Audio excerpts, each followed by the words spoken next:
আসসালামু আলাইকুম। কেমন আছেন সবাই? আশা করি ভালো আছেন। আজকে আমি খুবই টেস্টি জনপ্রিয় একটা সস নিয়ে হাজির হয়ে গেলাম। টমেটোর সস, ছোট বড় সকলের পছন্দের সস। যে কোনো স্ন্যাক্স, যে কোনো নাস্তার সাথে এটা খুবই চলে। এটা ছাড়া স্ন্যাক্স খাওয়া যায় না। এই সসটা স্ন্যাক্সের স্বাদ বাড়িয়ে দেয় অনেক। টমেটোর সস খুবই জনপ্রিয়, ছোট বড় সবাই পছন্দ করে। বিশেষ করে ছোটদের তো কথা বলাই দরকার নেই, ওদের তো অসম্ভব পছন্দ। ওরা তো সস ছাড়া খেতেই পারে না, যে কোনো খাবারের সাথে ওদের সস চাই। তো এখন তো টমেটোর আনাগোনা বেশি বাজারে, তাই ভাবছি সস বানিয়ে ফেলি।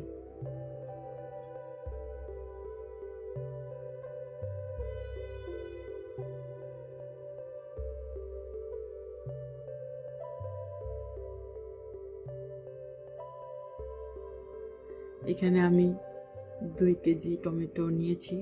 ভালো করে ধুয়ে একটা টমেটো 4 পিস করে নিয়েছি। কিভাবে করেছি শুধুমাত্র সেটা আপনাদের সাথে শেয়ার করার জন্য আমি আরেকবার কেটে দেখাচ্ছি।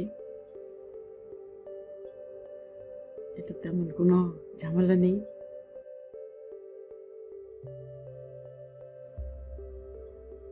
খুবই সহজে কাটা যায়, তাড়াতাড়ি কাটা যায়। আপনারা দেখতে পারতেছেন আমি কিভাবে কাটতেছি। এভাবে 4 টুকরো করে নিয়েছি সবগুলো টমেটো। আর আমি যে পাত্রে রান্না করব সেই পাত্রেই আমি নিয়ে নিয়েছি। 4 টুকরো করে কাটা হয়ে গেল। আমি 4 টুকরো করেই কাটতেছি। আর আপনারা খেয়াল করেছেন আমি বোটা মানে সাদা অংশটুকু ফেলছি না, এটা প্রয়োজন নেই।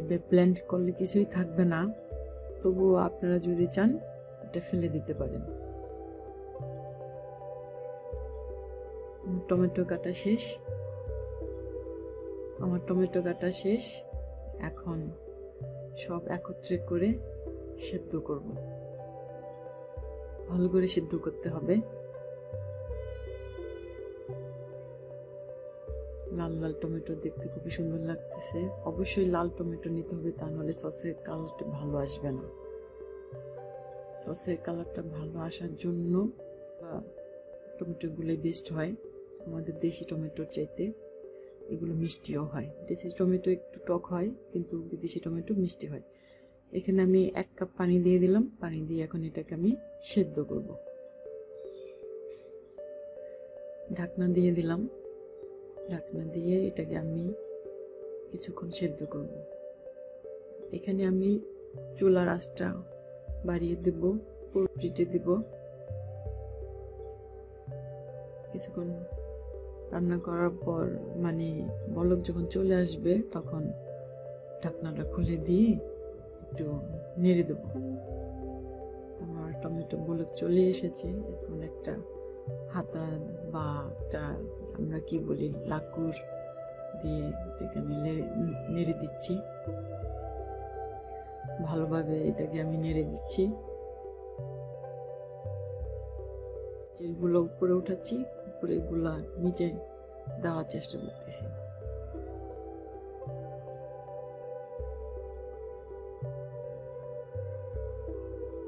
টমেটো সেদ্ধ হয়ে যাচ্ছে।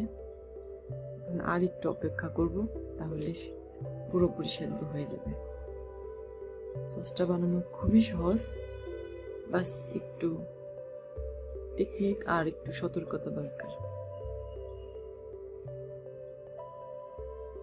আবার একটু নেড়ে দিচ্ছি।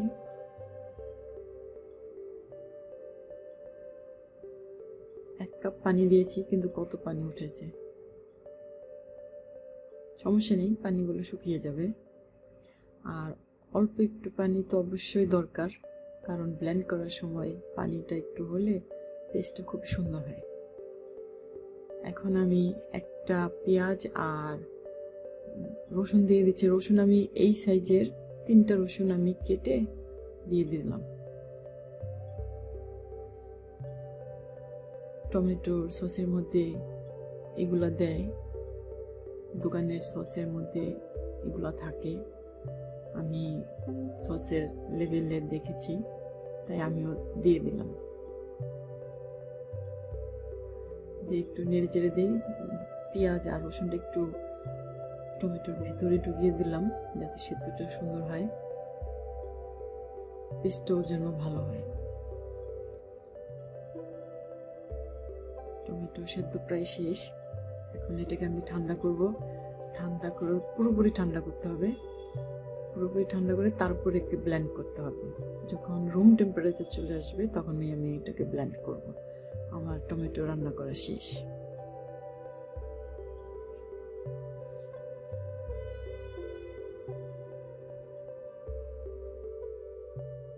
ব্লেন্ডার নিয়ে নিয়েছি, ব্লেন্ড করব। তো এই বাটির মধ্যে আমি অল্প অল্প করে নিব আর ব্লেন্ড করব। আপনারা চাইলে একসাথে করতে পারেন, কিন্তু আমি একসাথে করব না, আমার ইয়াটা একটু ছোট, এই জন্য আমি একটু একটু করে নিব আর ব্লেন্ড করব। তো আমি এখন আমার প্রথম ব্লেন্ড করা শেষ। এখন এটাকে আমি একটু ছেঁকে নিচ্ছি। যতই সুন্দর করে পেস্ট হোক, একটু দানা দানা থাকি, সেটার জন্য এটাকে ভালোভাবে ছেঁকে নিতে হবে। তা আমি ভালোভাবে সবগুলো ছেঁকে নিচ্ছি। সবগুলো আমি এভাবে ছেঁকে নেব।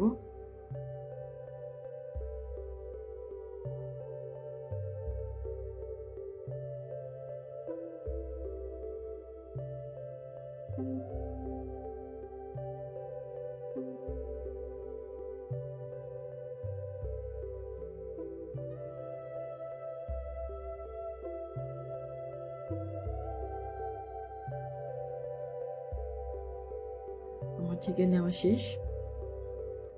এখন এটাই হলো সেই দানা। এটা যদি আমি না ছাকতাম তাহলে এটা সসের সঙ্গে থেকে যেত, খেতে পচা লাগতো, বাজে লাগতো। তো এটা হয়ে গেল আমার টমেটো পিউরি। এটাকে এই পিউরি বলে।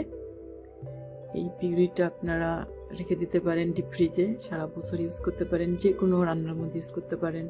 এটা দিয়ে যে কোনো সময় টমেটো সসও বানাতে পারবেন। শীতের দিনে যদি বেশি বেশি টমেটো এরকম পিউরি করে রাখা যায় ডিপ ফ্রিজে, যে কোনো সময় কাজে লাগানো যায়।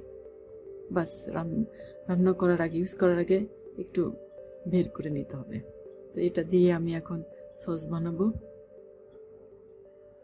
সসটা আমি একটা প্যানে নিয়ে নিচ্ছি। আপনারা অবশ্যই ছোট প্যান নেবেন না, বড় প্যান নেবেন, কারণ আমি একটু ছোট নিয়ে ফেলেছি।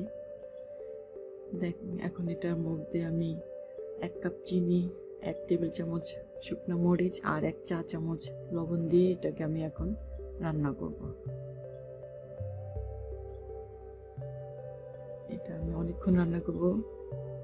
আর প্যানের মধ্যে দেওয়ার পর শুরু থেকে শেষ পর্যন্ত মিডলে আঁচটা রাখতে হবে, বাড়ানো যাবে না, কারণ বাড়ালে এটা ছিটে ছিটে হাতে আসবে।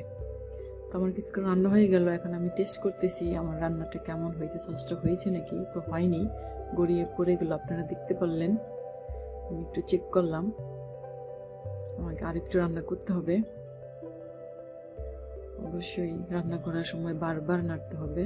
আর বড় একটা লাকুর বা হাতা নিয়ে নেবেন, যাতে নাড়তে সুবিধা হয়, হাতের মধ্যে যেন ছিটে না আসে। খুব ভালোভাবে নাড়বেন, নাড়তেই থাকবেন, তাহলে যে বুদবুদিগুলো উঠতেছে এগুলো হাতের মধ্যে ছিটে আসবে আর হাত পা পুড়ে যেতে পারে, এজন্য নাড়া বন্ধ করা যাবে না। এখন আমি 1 টেবিল চামচ ভিনেগার দিয়ে দিলাম। ভিনেগারটা দিলে সসটা অনেক দিন ভালো থাকবে, এর জন্য দিয়ে দিলাম। ভিনেগারটা দিলে আপনি অনেক দিন রাখতে পারবেন।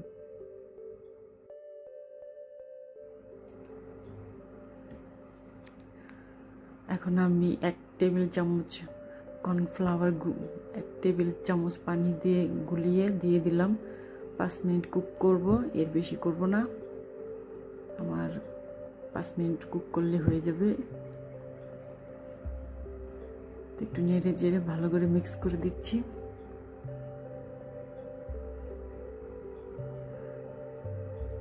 করা শেষ, এখন আমার টেস্ট করার পালা।